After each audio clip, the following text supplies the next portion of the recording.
Good morning, good evening, and good afternoon, wherever you are in the world. And welcome. Welcome to another episode of The Infinite Way, where spirituality meets humanity. And it brings me great pleasure to bring two wonderful individuals to our front and platform. I'd like to introduce Katherine Macbean, who is the co-founder of the People's Health Alliance and the People's Food and Farming Alliance. After many years working with a plethora of industries in roles ranging from project manager, business and product development, and strategic planning, Katherine has been able to engage her varied skill set to bring the solutions to the world that lead us from the old models into something new. Welcome, Katherine. Hello, thank you so much for having me. Excited to have you. Very, very excited. And then it brings me great pleasure to introduce to you Paul Clere. Paul is a personal liberator, intuitive life coach, spiritual mentor, providing one-on-one coaching and facilitating various transformational workshops for groups. He is a holistic community builder. And for the last 18 months, Paul has been assisting community action groups, People's Health Alliance, health hubs, and community assembly members worldwide to get set up and co-create holistic society and the heart-based economy with his friend and colleagues. And Paul also is a New Earth enterprise builder. He has 30 plus years professional background in strategic business change consulting, leadership coaching and mentoring, leading project teams and business professional improvements with his skills in training, design and delivery, workshop facilitation, organization development, and culture change and innovation. I welcome to our platform, Paul Clere. Thanks, Anolia. Thank you. It's lovely to be here. Thanks for having me on as well. It's nice to share some space with the three of us. It's great.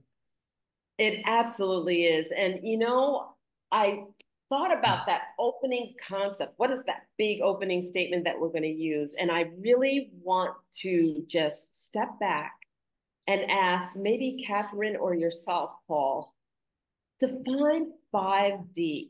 Define 5D community, define 5D enterprise. Define that for us, because we keep hearing about this new earth, this new enterprise, this new community, a leap of orbit, the next octave up. What does that mean? And define it for our audience. Yeah, I think that's a really great question, Anolia, and a lot of people out there are kind of puzzled by some of these 2-letter or 3-letter acronyms. So that for me, it's always in the higher dimensions, things get simpler, not harder. Okay, or more complicated. So for me, 5D represents the next level of shift in our conscious awareness, really, and the recognition of who we are. And that's a bit more of the interconnected us rather than the separated us. And it means that we're stepping into just a bit more of love, harmony in our relationships, and finding the things that we love to do, our passions, and finding people that connect with those to create high vibe tribes. That's kind of the idea.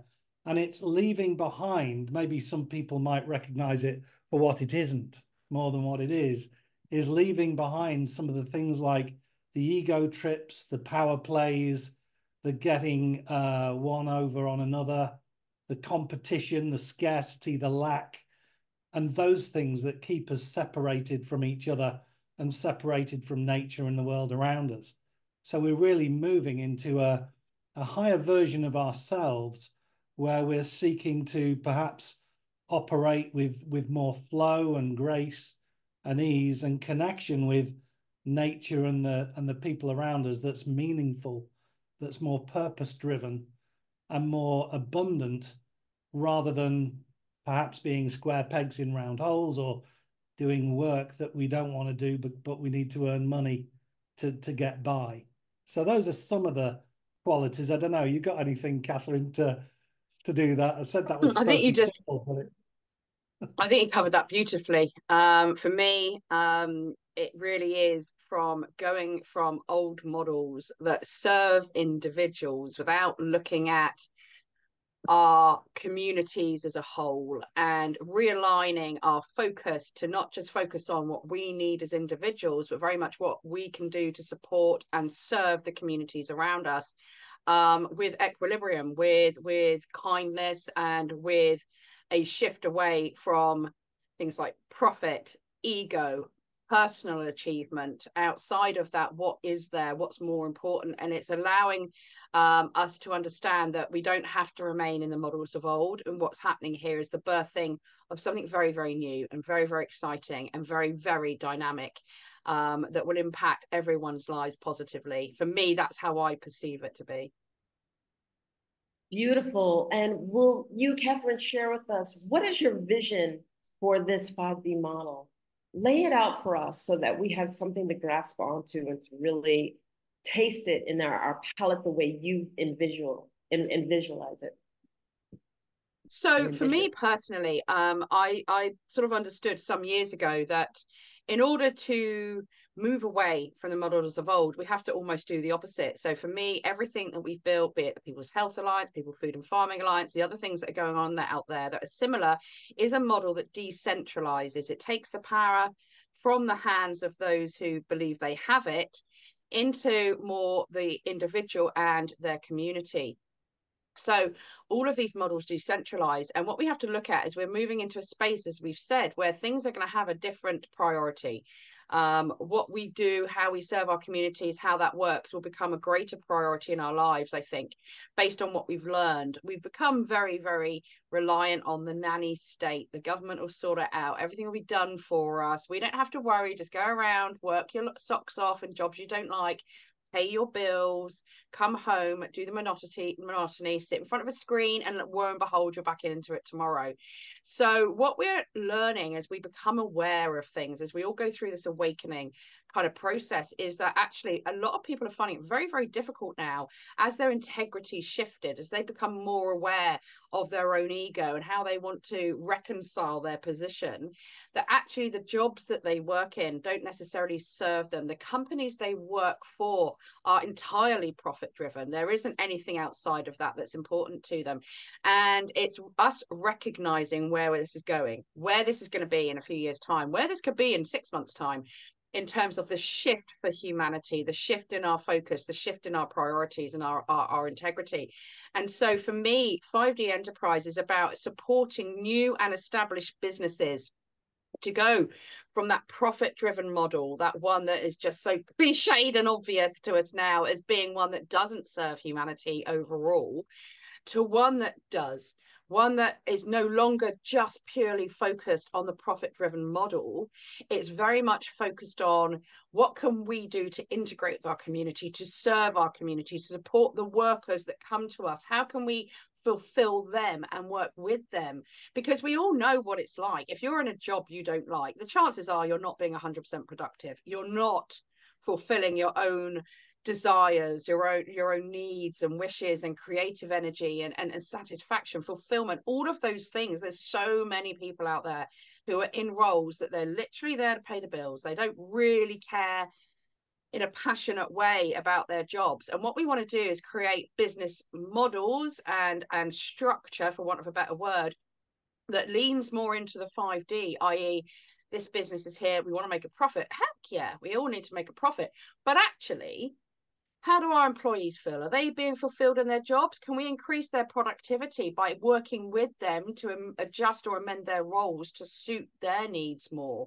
Is there something we can be doing more so to help the communities around us, the other businesses out there? So less competition, more collaboration.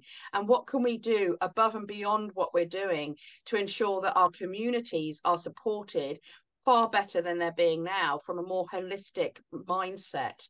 So I'm excited because I see so many people who go to work and they hate what they do and they go just to, pay the bills. They've got kids to feed. We get it. We totally get it. But actually, humanity is going to go through a consciousness shift, whether you want it or not. It's happening. It's already well and truly underway, and it's marvelous. And sometimes it feels quite rocky, but it's marvelous, and we're moving in that direction. And for businesses that think they can carry on in the models they currently adopt, as that human consciousness shifts, and make no changes to their models, to their approach, to their messaging, and to how they work with their staff and their community, if they don't shift that, they will be left behind. And we don't want to leave anyone behind. You know, we want to grab people up and help them find a way to start moving in that direction. And I think we're going to end up with so many, all businesses will become much more involved with their local community. They become part of the fabric of the local community. Those relationships will be formed, and thus their employees hopefully will listen to. They'll become more satisfied. And also as well, it's a case of we want to support people come forward who have new business ideas, new ventures, new things that will help support their community, give them a good standard of living, but help support their community moving forward. And so we want to help people adjust and adapt and come up with ideas that helps them transform and liberates them from the current model into something much more beautiful. Wow. Excellent, excellent. And Paul, any contributions to that? Yeah, I mean, again, Katherine and I are very much on the same page. I've got a slide that might help if I could share. Would that be okay for a moment? Sure, just to absolutely. share a Go slide, ahead. and then I can talk to that. It's picking up a lot of what Katherine's already said. You just play. There we go. This big picture, as I think, as Katherine's outlined already, is that there's at least two and more journeys going on a broad level of sort of some kind of worldwide liberation journey. And one of those journeys is a very individual one, and it's different for each of us.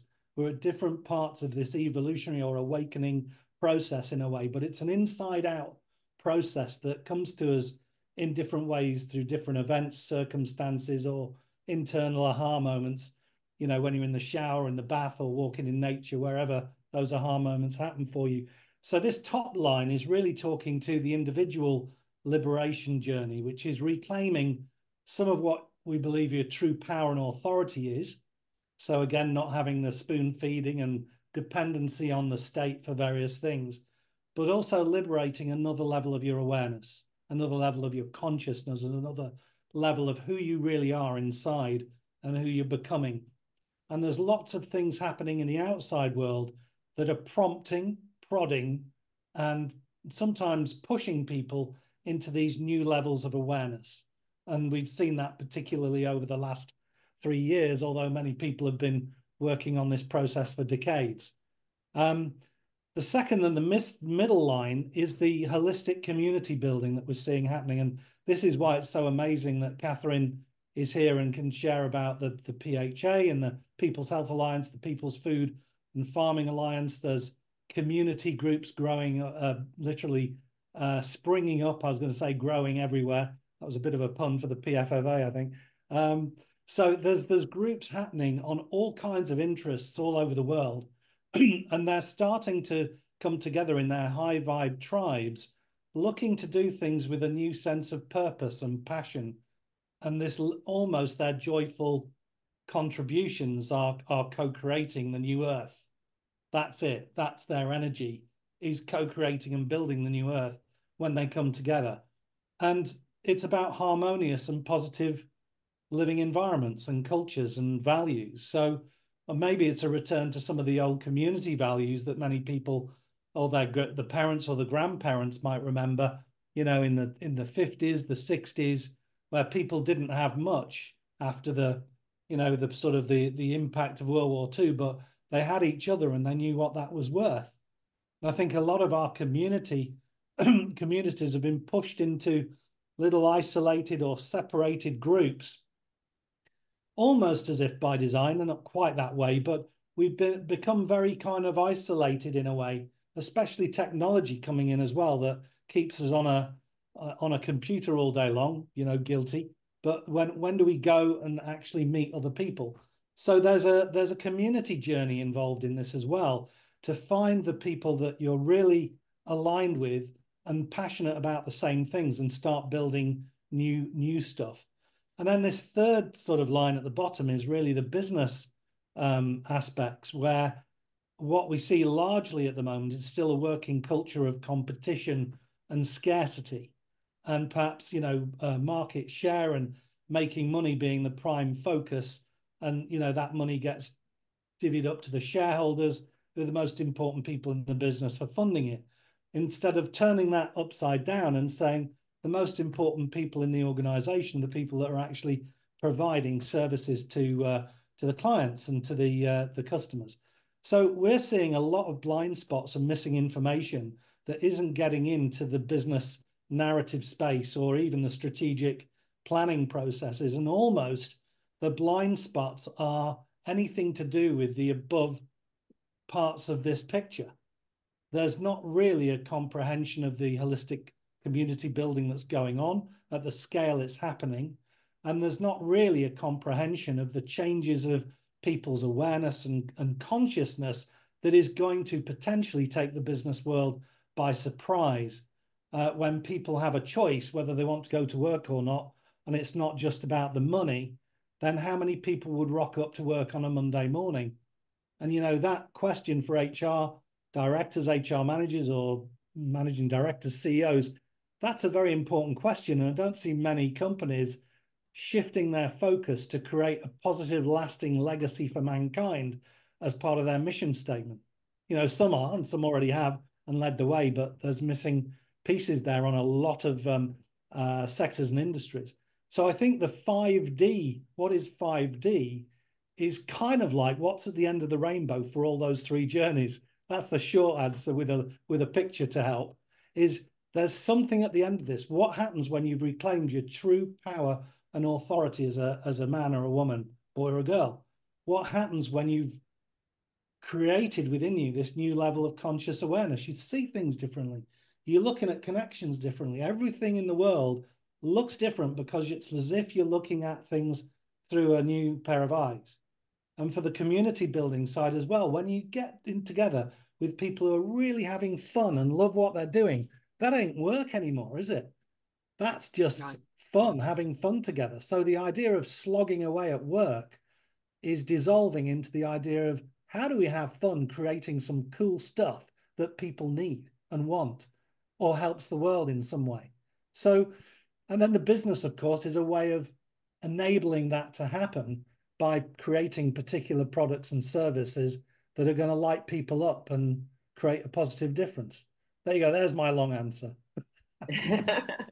So I want to go to a place where I want to define what's broken. I mean, I really want to define what's broken.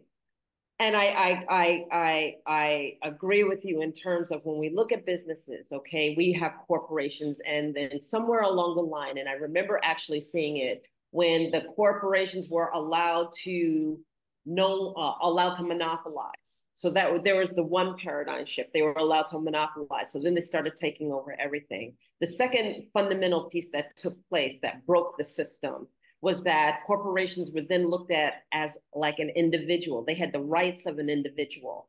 And that really screwed everything up, okay? That just basically was just like, what the heck is going on? Why does this company have a right like me as an individual? And so, you know, I'm always reading up on the latest and greatest in things. And, you know, I stumbled across Peter Drucker.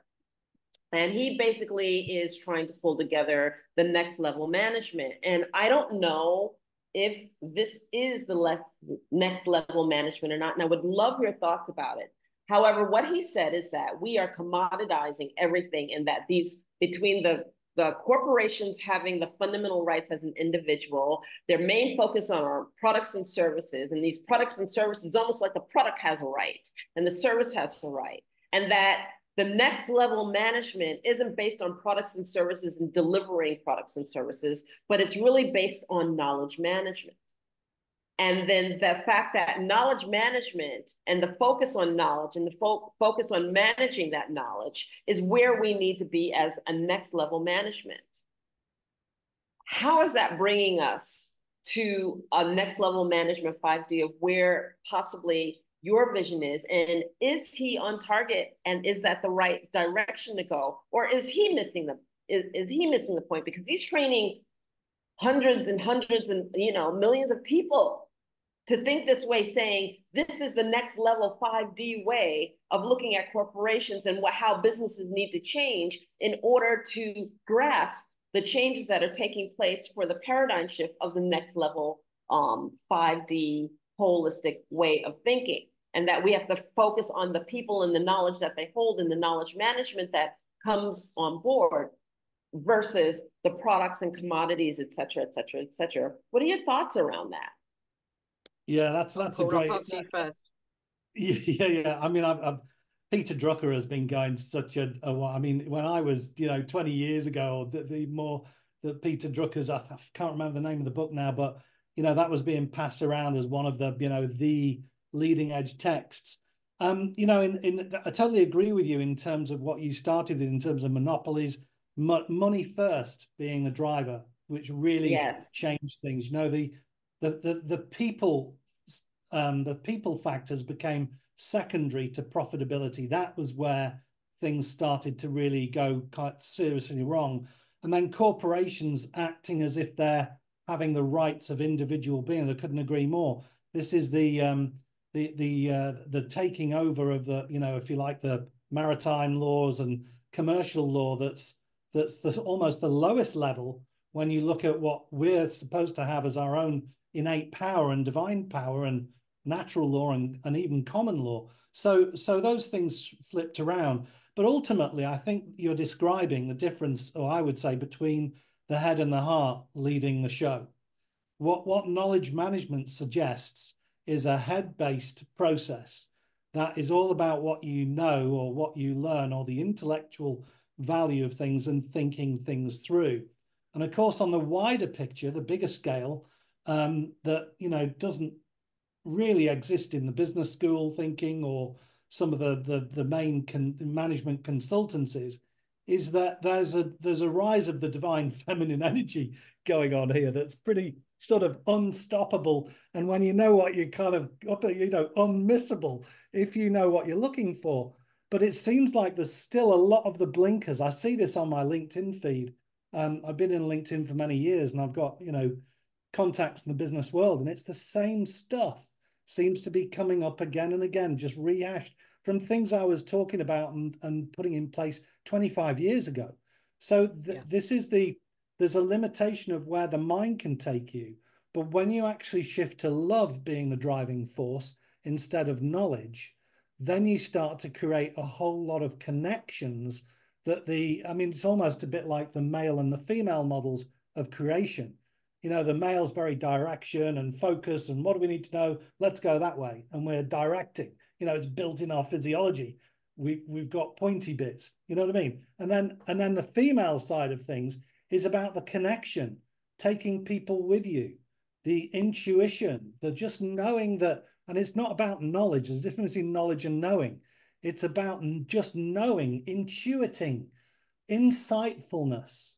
These are the qualities I believe that leaders will have in the future. And to bring people together, cooperating, to create cohesion, and to have a conscience about what they're doing.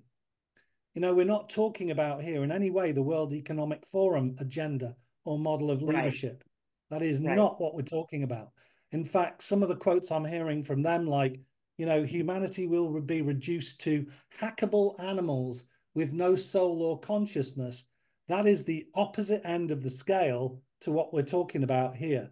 So we're saying, well, okay, what's the opposite of that? We're brought alive, we're passionate, we're expansive beings in touch with our hearts and souls, and that's what guides us. And this is the organizing part that can go find the knowledge. You can find knowledge on the internet.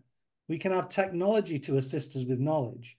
So it's about, where are your plans originating from in your heart, in your gut? What does your ancient wisdom say about all these things that you want to do, or how you want to do? How does it feel? Again, in the old culture, a lot of the models are, don't let your heart rule your head. Stick to the facts and data. We've got all that stuff. coming in to actually diminish the divine feminine, or those energies of connection, intuition, and self-empowerment on that level, to try and negate it. So we walk around like robots, cut off from the head down. We may as well not have anything else. We just think everything. That's good. That's the outgoing model. And so that's what I feel is a little bit missing in Peter Drucker, what you described as Peter Drucker's work. I'm sure there's lots of great ideas that will inspire people, but as you know, the difference between motivation and inspiration is an inside out job. Inspiration for me tends to come from within. Motivation comes from outside. So that might be quite motivating, but for me, it's not inspirational. I love it. I love it. Katherine. Well, I mean, I woke up many, many years ago, and it was the attempted and thus then successful monopolization of the food production industry by the supermarkets in the UK. I was watching it happen and increasingly becoming concerned, and that's what triggered me to go on my journey. I think it was Ronald Reagan who gave companies pretty much human rights back in the day. And as a result of that, we've seen how their rights come actually above the regular humans. And as a result, it's diminished the importance of the people and the role that we play and what we can offer and where we sit with it, what our responsibilities are. And it's all part of the bigger picture, and it's all been done very, very cleverly and very, very gently over a number of years. But what they've done is they've removed the human input that is so incredibly important, and just focus on the bottom line, what that looks like, which we all know focuses around money. So for me, it was the centralization of the power structures as well, because as monopolization takes place, then obviously you're left come the end of it, if there's an end, but you're left come the end of it with these big monolith type of businesses that ultimately control everything else. And the further you go down that road, the further you take the people out of it again. More and more is that disparate distance that was so important before, when people had a say, or they could be involved at a greater level. What we want to see happen is absolutely the direct opposite of that. It is the decentralization. It's bringing the people back in. It's not making profit the one and only thing that should be considered. And whilst governments currently worldwide, they're not going to hand us over this power, this freedom, this right to step into who we are and create our income surrounding that. We have to take it. We have to take it, and we can do that in a very peaceably, smooth, calm manner. And what we're seeing now organically happen due to situations in the last 4 years is that people are becoming far more aware of this, and they're becoming more empowered. It's incredibly exciting, actually, because I've been watching it really closely for a long time. I've never been more excited in my life about what I'm seeing happen. I read things on social media, people going, right, I'm thinking of starting up my own initiative. I can't stay in my job anymore. I want to do this. And you look at the model, and there's an element of that in there that is helping humanity, whether that be on a local, regional level, whatever that may look like. And people who are starting new businesses now, who are aware of the bigger picture stuff, are very, very much focused on their sort of ethical, moral position in what they're trying to achieve. And I don't think even 4 years ago, people would have necessarily done that. They're looking at, how do I become an innovator? How do I earn money? How do I get it all over social media? How do I do my digital marketing? And whilst those things, there's obviously still an element of importance around that. We're not being silly about it. They're starting to now shift their focus. They're starting to shift their priorities.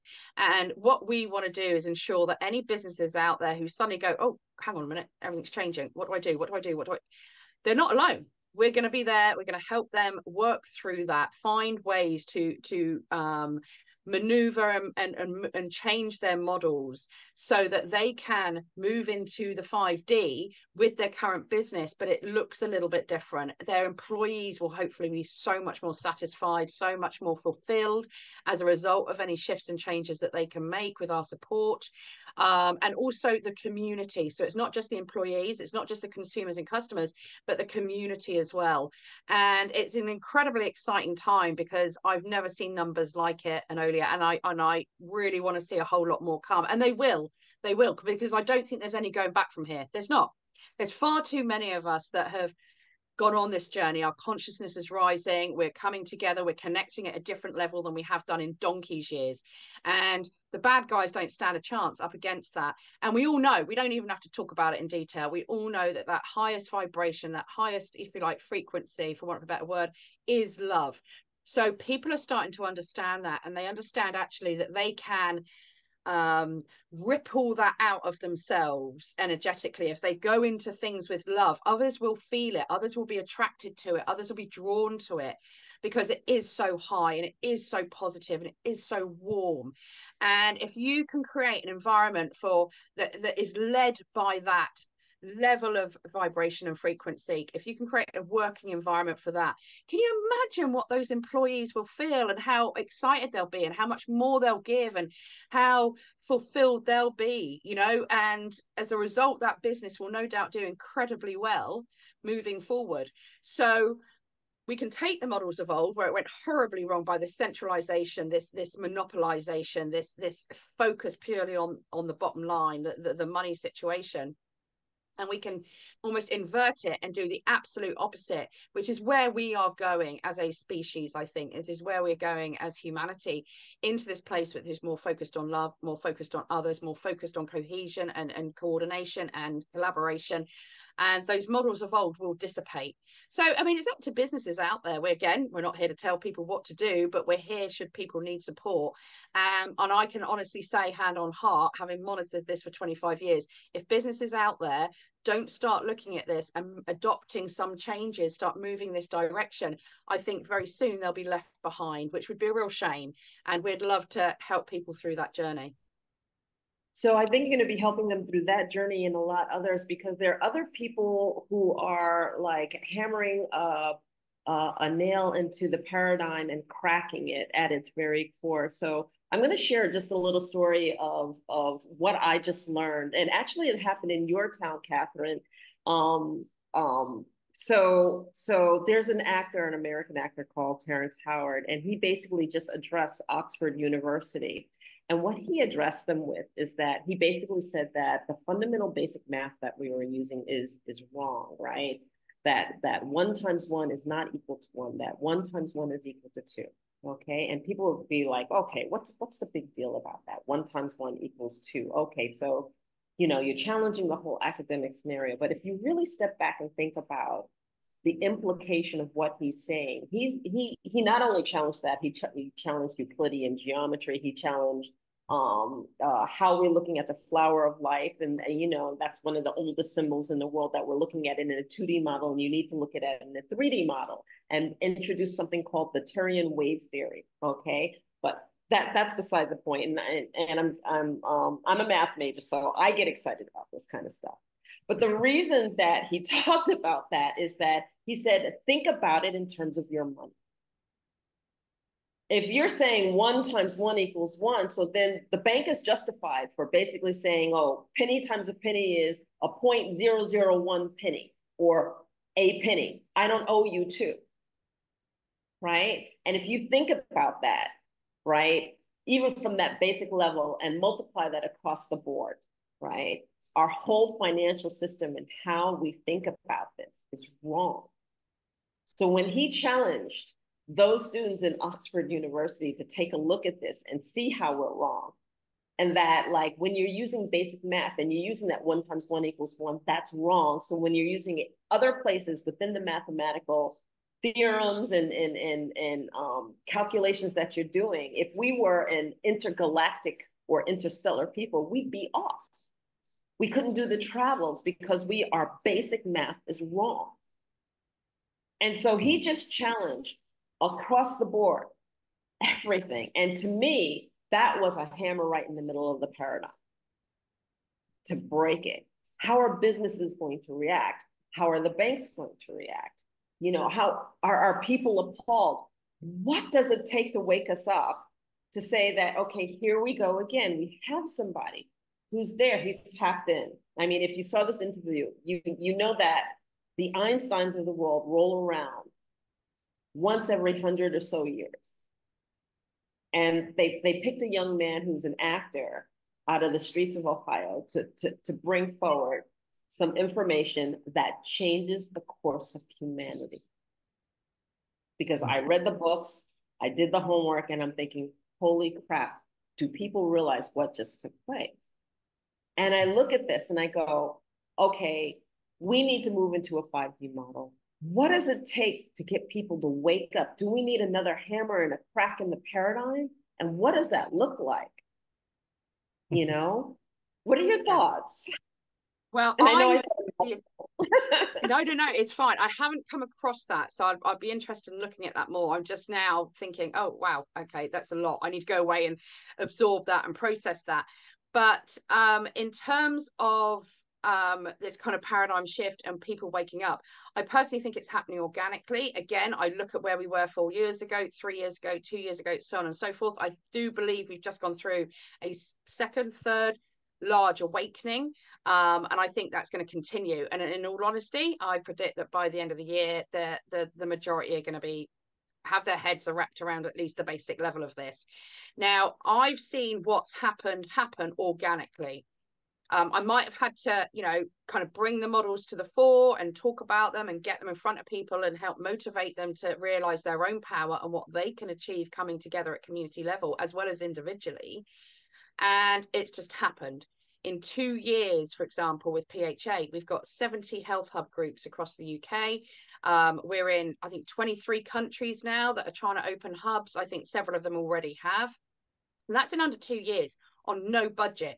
And what that means is the force of energy, the power is coming from the people. Now, if we'd have gone back 5 years' time, well, in fact, I did do something similar to this. I tried to launch something back in about 2014 called Community Compassion, very much similar ethos and trying to do the same thing, but it was the wrong time. There weren't enough people aware of the bigger picture. There weren't enough people to care. Quite often people, until affected on an individual level, won't react or respond because it's just the way we've been led to be.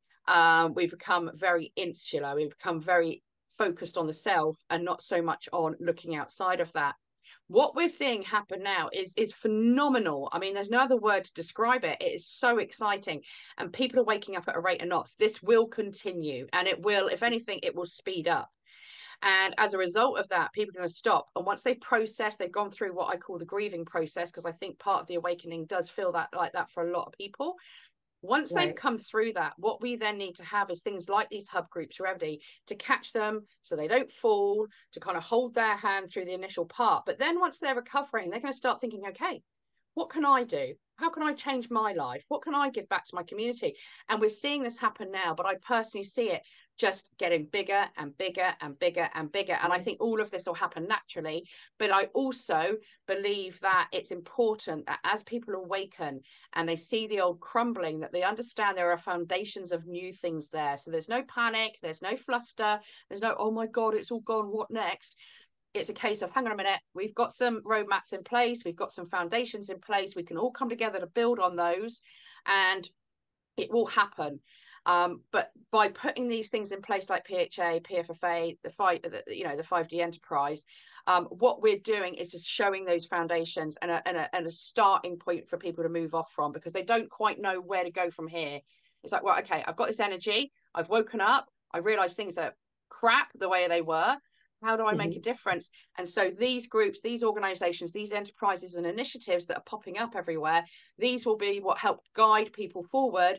And then they'll reach a point, they'll think, right, I've got it, I'm on my own, and they'll fly, and they'll absolutely fly with it. And we're just here to help them understand what they need to do with their business and how to go to that next level, and then there for future support should they need it. Yes. Go ahead, Paul. Yeah, some great questions here, Nalia. Sort of really great to explore this territory with you. I got when you were talking that, I mean, we're in there's a human evolution process taking place. It's prompted by lots of things, but one of those things is a shift in the quality of light, the photonic light that's coming into the planet, the position of our planet in relation to the whole sort of central sun or the photon band. I mean, I could go into a whole lot of that background, but basically we're being assisted and drawn into a much higher frequency of light that is then burning away the stuff that we don't need anymore in our lives and actually shining lights where things have remained hidden up to this point. So the more these revelations happen, the more that we actually can see things for what they really are, or for who they really are, or the truth that has been kind of hidden from us. So that's happening anyway. And it's kind of like that saying, when the student is ready, the teacher appears. I'd change that and say, when the student is ready, is like we're in Earth School and we're all going through this kind of little fun journey of how serious we take life. But we're going through this evolutionary path. And when the student's ready, the ways and means appear. You know, we get the synchronicities, we get, when we've cleared out our old energy, when we've done some work on ourselves and let go of some of the things that have been holding us back, some of the luggage we've been carrying around for donkey's years, all of that, we actually lighten up, and then we're able to actually see some of the pathways open up ahead of us. But if we're struggling with our luggage, we've probably got our eyes down, huffing and puffing, and we can't actually see these doorways ahead of us. So being able to drop some of that off is really clear. And like Catherine's saying, I've had the absolute privilege for the last 12, 18 months to have a fortnightly call with hub builders all around the world, doing sort of free coaching and mentoring with them about what their issues are with PHA, their hub building. Is it a funding issue? Is it a location issue? Is it a, you know, are the people here aren't doing anything, they're expecting me to do all the work? All these normal sort of issues. And they come up, and people all around the world are having very similar issues, trying to do the same things. And then you get a natural process of helping each other out on these calls, where somebody from New Zealand will be helping out somebody in Portugal because they went through that 3 months ago and they did this, and this to support, you know, to get through it. And the person in Portugal, right, oh gosh, or I can get you in touch with somebody who knows it, and then they're swapping. So when we come together, not only in these ways do we find out the amazing stuff that's going on that is not covered in the newspapers, it isn't covered even in the holistic media. You know, we don't get to hear about it unless, like Katherine and myself, we've been in the privileged position to be able to see all this amazing sparks happening on their own, just because you've given people an idea, or the idea is connected with something inside of them that they go, wow, that's me. I've suddenly realized that is who I'm becoming. Oh my God, I've got to get in there. I'm going to do it. Who else is with me? And people, yeah, I've got it too. And then they get together, and then, wow, the magic happens. This is a really part of 5D world. The magic happens. We create our own magic. And I kind of talk about, I'm getting a bit wound up now, aren't I? I talk about people being there, being like that, the genie in the lamp. And we've been conditioned to believe that we've got to hang out in the lamp until somebody else comes and rubs the lamp and we can come out and then serve them with 3 wishes. And then we go back in the lamp. Well, the thing is, we're the genie and the lamp is being dissolved and removed. And we're going to be let out of our lamp. So the real question is, if we're incredible, powerful beings, which have no limits whatsoever to what we can create, how do we do that wisely and responsibly without blowing ourselves up or blowing up the whole world with us? And these are the steps and stages of being ready to accept, receive, and then work with and use that level of creative power. And that when we talk about reclaiming our power and authority within, that's the level of power I believe we've got within us. So, you know, it's the sky's the limit. And in terms of our construct and what we're surrounded by, when we start on that process or continue, and many of us have started without knowing, and some of us are consciously aware of a lot more things now, we start to realize that maybe 80% or more of the things we thought were real and true around us actually are false. It's actually, our construct is so limited to keep us in this tiny little space inside our lamp. And what we're really seeing with Katherine, myself, and others is this explosion of people's awareness and their willingness, ready willingness, and ability to create something new. And that's what's so exciting about this whole subject for me. And I love the fact that as the eclipse just took place a couple of weeks ago, and for those people who are empaths, for those people who are already aware, you really know that the rhythm of the earth has really fundamentally changed. It has changed, and we are adjusting to it. So I really want to drive home what you said in the respect that whether you like it or not, you are in the energy. The energy has shifted, the energy has changed. And so if things are blowing up in your life and things aren't aligning, you need to step back and look at, oh, well, how have I been operating all this time such that everything is blowing up? And I love what you said because, like, I totally subscribe in the respect of understanding that we need to navigate and flow through life. And when we're not in flow, then we need to step back and evaluate what the heck is going on. I love the fact that PHA is helping these individuals. And Katherine, I'm going to go to you. I I didn't do service by asking you, please explain PHA to our studio audience so that they understand what you're talking about and how powerful it is to be a part of an organization that basically cares, that basically assists, and that recognizes we are stronger together, and that leverages that strength in sharing knowledge instead of possessing knowledge, and encouraging and sharing and saying that we can more or less sit in circle instead of upstaging one another. So will you share a little bit? Yeah, certainly. Thank you. So again, going back to when I was awake and nobody else, or felt like nobody else was, I was trying to figure out what the solutions, and again, decentralization. So for me, health, I think we've missed a trick for many, many years, particularly in more Western nations, when we purely focused in on the allopathic approach, the medical approach. For me, I thought we were missing a trick, not inviting the holistic community, the natural health community, to come forward and have a bigger voice, come out of the shadows where they've been forced by government bodies and so forth, and bring them back into the light. And so understanding that this had to be done in a decentralized manner, for me, it was supporting communities, people coming together, whether you're a practitioner or you're not, to create health hubs at a community level, which focus, if you like, on the primary, secondary care issues, but very much holistically. Hey, have you looked at your nutrition? Are you out of balance? Are you getting enough? You know, really going back to basics in terms of how we approach our health. And it's had a massive impact on people, particularly after 2020 and what was happening there, and people understanding actually sometimes the medical industry isn't the road to go down, and we need to actually take personal responsibility for our health. Stop waiting for the NHS or the other health services to do it for us. Let's take a preventative approach. But how can we do that? Who can we lean into support us? So there are plethoras of modalities out there and incredible practitioners from all natural health environments who can help and support through that.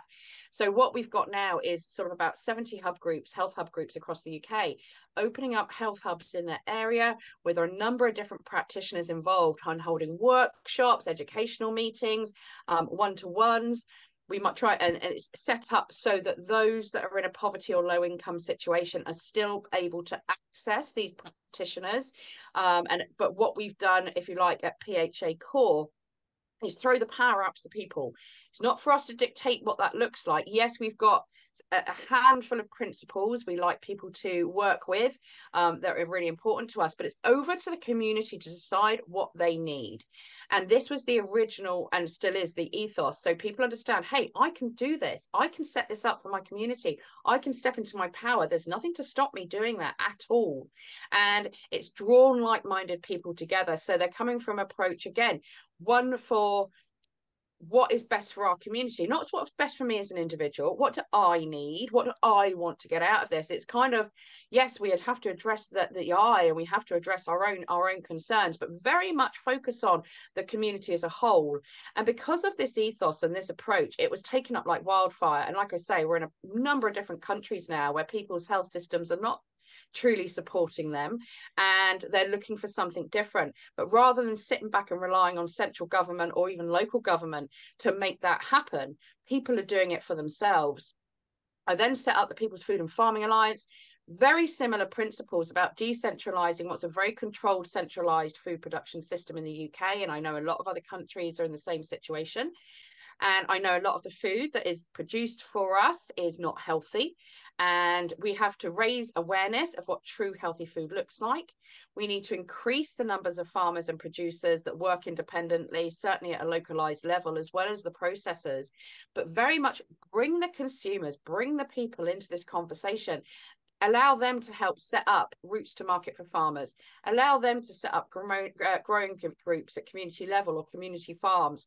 Allow them and support them in doing localized processing that's very much cleaner, much nicer, like your cheese or your butter or whatever else isn't done in a massive factory without the personal touch as well. We all know that things can feel love, things can feel our energy, and that very much it comes down to food as well. For those that consume meat, I can tell you right now, I can tell the difference between an animal who's had a very peaceful life, life has ended very peacefully and with respect, compared to one that hasn't. And that is the health that we consume. So it works very nicely with PHA, but again, it's throwing it back to the people for them to come together, decide what they can do with their community, taking ownership of that, taking responsibility for it, and creating an environment where their food is far more locally produced and does nothing but benefit them from a health perspective, but also an economic one as well. So those are the two initiatives I've initially set up. They're rocking along. We're now just about to throw PFFAs already in about 2 or 3 countries, and we only kick that in January, and we've got some meetings coming up with other countries because I think they love the modeling, they love the ethos behind it, they love the fact that the people are empowered. You get to do this, you get to create what you need for you and your community. And for me, the next level, we've got health, we've got food and farming. The next level for me is business and enterprise, because we still need that. We still need that capacity at the moment. And certainly there are going to be others that need to support coming through and making those changes, which is why Paul and I being on the same page, we're more than happy to do this together. We're both very excited because that's the next level where people require empowerment, support, guidance to create their strong foundations for moving into what comes next. Beautiful, beautiful. Paul. Yeah, if I could, I just want to jump in on a couple of things there as well, because this is definitely an opportunity to integrate business and community. In fact, we're looking at one of the terms that we want to use is like a community-focused enterprise. This is where enterprises and businesses become a lot more locally focused on how they can integrate, support, assist, and work with their local community groups, instead of being a kind of a walled kingdom or queendom, and then the community is just where they take their resources from and throw them out when it's the end of the workday. Because the people that work in these businesses live in the local communities. So we're seeing a deliberate blurring of those boundaries so that communities and businesses can interact and provide mutual benefits for in many different ways. So that's really the idea of the local focus thing from both sides of the equation, the community and the business coming together. And the second thing that was coming up when Katherine was talking, and going back to what we said about what's the leadership of the future like, is in simple terms, leaders of the future are going to be the men and women and beings that facilitate and guide and enable others to create their dreams and their most heartfelt desires. And that involves connection with other people more than direction, because the direction will come from the passion.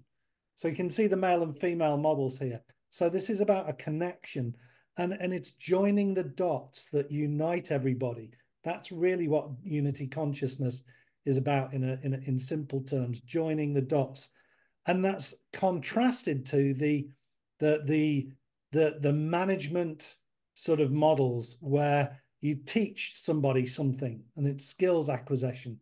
Whereas over in the 5D world, you're remembering wisdom you've got within you, or you're chipping away the things that are stopping you. You're not being a guru. You're not informing and telling people what they need to do. So the idea of directors directing people is not quite the same in this new model that we're working to. This is about enabling people to direct themselves, enabling people to empower themselves through working with others and learning how to work together, sure. But, you know, there's not the ego that keeps everybody separate, or us and them, or higher and lower. We're all on the same level. There's no implied superiority by role or title. This is about, I'd love to see the eradication of words like manager and supervisor and things like that. I love facilitator so much more. I'll say coach, just in terms of, you know, again, a coach is there to help and to guide and to allow you to grow. You know, I think, I mean, for me, language matters. It's a big thing. And I think that terminology will be phased out in favor of something that implies something of positive guidance of, you're in control. I'm just here to support you going on your journey. You know, far more that approach than the kind of dictatorial, you will do this approach that we've become so used to. And a lot of people are rebelling against that as well. They don't like it anymore. And if you look at the young people and talk to young people, they don't want that. They don't like teachers like that at school. They don't like friends of the family that are too overbearing. They don't like this whole do as I say, not as I do. And they certainly don't want to repeat their parents' pathways of working like dogs at all hours God sends, having no time to spend with family, with them as children, in order to make money, to pay the bills, to have the nice car, the flash house, and the, you know, that they're the 2.1 kids and the dog. You know, this whole model of what success looks like in the 5D world is actually very different from the material versions of that we've been brought up to believe is, oh, they're successful because. And some of the happiest people in the world are people that don't have a great deal of money. So we know that it's not all about money, although money bloody well helps. Of course it does. But, you know, can't live without money. But it's not the be all and end all. And that, I think, is one of the big things that will change everything. Yeah. I mean, when you think about what you wanted for your kids 10 years ago, and I think about what I want, you know, when I pray for my children every night, I ask for them to be healthy and content. Simple as that. Not lots of money, lots of this, that, and the other. None of that. I want my children to be healthy and content. And I think people's priorities are shifting. And it's beautiful to watch it happen. But we've just got to be able to take that and put it into practical forms that support our society, support our communities, and support our families. And that's what we want to help do. Yeah. So I know that we're over an hour actually, but I this is such a powerful conversation. What do you want to leave with our audience with? What is on your heart that you want to just share to as we conclude our conversation? Yeah. Please go ahead. One thing for me is people often don't realize just how incredible they are. They don't understand how capable they are, how wonderful they are, what they can achieve when they find their passion and do it with their integrity. And I say to everyone, the only thing stopping you is this. It really, truly is this. We all have the usual boundaries. Well, I've got to pay the bills and I've got to be here to take so-and-so to this dance recital and I've got to go and get the shopping and absolutely, life is tough. But I'm a single parent. I've been a single parent of 3 children for many, many, many, many years. If someone had said to me 10 years ago, you're going to help create this worldwide initiative that is going to inspire and motivate thousands upon thousands of people to step into their power and create something new outside of the old systems, I'd have laughed my head off. I actually managed to do that with the help of hundreds of volunteers. Don't misconstrue me, but I managed to do that. I managed to do the same with food and farming. And I overcame that. That was my barrier. It wasn't anything else that was put in front of me. I could have feared the government. I could have feared, you know, other business leaders. I could have feared this, that, and the other. And I chose not to. And understanding that actually, if I'm prepared to put time, energy, and effort into this with integrity, I can create whatever the heck I want. And when you have that moment, when that light bulb goes on, it is just so empowering. And I want to encourage everyone to find that, look for that. We've all got it. We've all got it, whatever capacity. I'm not suggesting for a minute you create a PHA or a PFFA, but you can do something. Just unlock this. Don't let this hold you back. because what we're starting to realize now is just how incredibly powerful we are. And I'd love everyone to try and recognize that within themselves, because we've all got something we bring to the table, something we can offer. So beautiful and so right. Yes, Paul, go ahead. Well, yeah, I was reminded of Buckminster Fuller's quote again, a very well-known at the time, I think 60s and maybe 70s, innovator and inventor. And he said something along the lines of, don't put your energy into a broken existing system. Basically, put your creative energy into building the new system so that when the old system falls apart, you can actually just switch over into the new system you've built. So that's perfectly illustrated by PHA and the PFFA and other groups as well. And we all find our own way to that opportunity. It gets presented in different ways. So yeah, as Katherine said, what have you always wanted to do but never felt you could, or never thought you could do it? Why don't you come out of the head that's constricting or covers you with what if this and what if that, and oh, it might go wrong, and all these thoughts, and come into your heart space and actually get into your gut space and start to go, what does my heart say about this? Give your heart a voice and ask, what is my highest good? What is for my highest good? Ask your tummy, another brain in our bodies. Hearts and tummies are both brains besides our head. And ask our tummies, what wisdom have I got inside me that I can call upon? What intuition and insights can I utilize? And then give more time and space to these voices rather than this flaming control freak that likes to scream and shout and give no space to anything else. Calm the mind and come into the heart and the gut and the other forms of intelligence and information sources you've got. And I think you're going to have a much richer experience. And we're certainly creating a journey and workshops in the future and things that would enable people to shift into this space to create from, and then to look at either their new business ideas. What have you always wanted to do but never felt the time is right? Well, maybe the time is now. And who is there around you that shares these passions? And maybe it's time to reach out to them and start having a chat over a cup of tea or a glass of wine or whatever you want to do, to start talking about the future and how you would like it to be, because ultimately we're the creators of our future. Thank you so, so much. And before I give that like last summary, how can people reach you, or how can people reach PHA, People's Health Alliance, if they want to connect?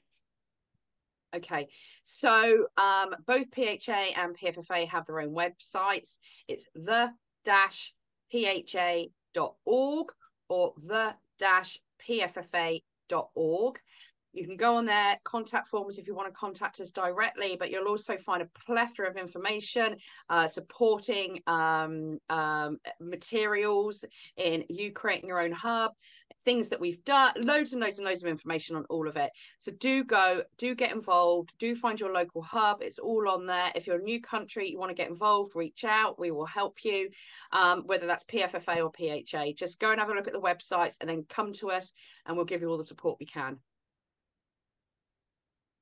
Okay. Yeah, on the 5D enterprise side, if you are interested and inspired or want to contribute to this, either from a coaching trainer, facilitator type angle, or from a business owner that wants to realign their business into a more 5D trajectory, or somebody with great ideas, a spiritual business leader, or somebody that's just got a real burning desire to create a new venture or a new opportunity for this new Earth Golden Age we're heading to, then they can email me. I'm going to be putting, or Katherine and I will be putting a series of webinars together, which will share some of these principles in more detail and start to hopefully turn some light bulbs in, sort of set some hearts on fire, and sort of create some stirrings of deep wisdom within each of the people involved. So the email for me is nextleveltransformations@protonmail.com.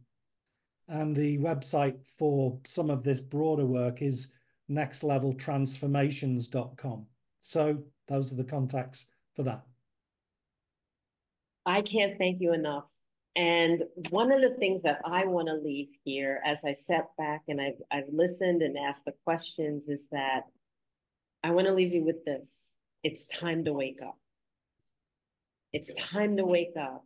Anything sought would never be handed over to you. Anything sought, you must reach for, you must work for, you must attain and achieve. And it doesn't have to look like the model of the square that's been laid out for you. That it is time now for us to, if the current framework is not serving you, create your own framework. Katherine Macbean is a perfect example of that framework with People's Health Alliance. Meeting the wonderful Paul Clere and the next level transformation, working from the heart and knowing that that which he creates is inclusive of all. I want to leave you with the words of Walter Russell. And Walter Russell says this: man is omnipotent when he but knows his omnipotence. Until that day, he is still but man. He also says, inspired man is he to come whose thinking will be from within, in light, and it will be an ecstasy of thinking, which is produce enduring things. This work, which is created in ecstasy of inner thinking, can alone endure.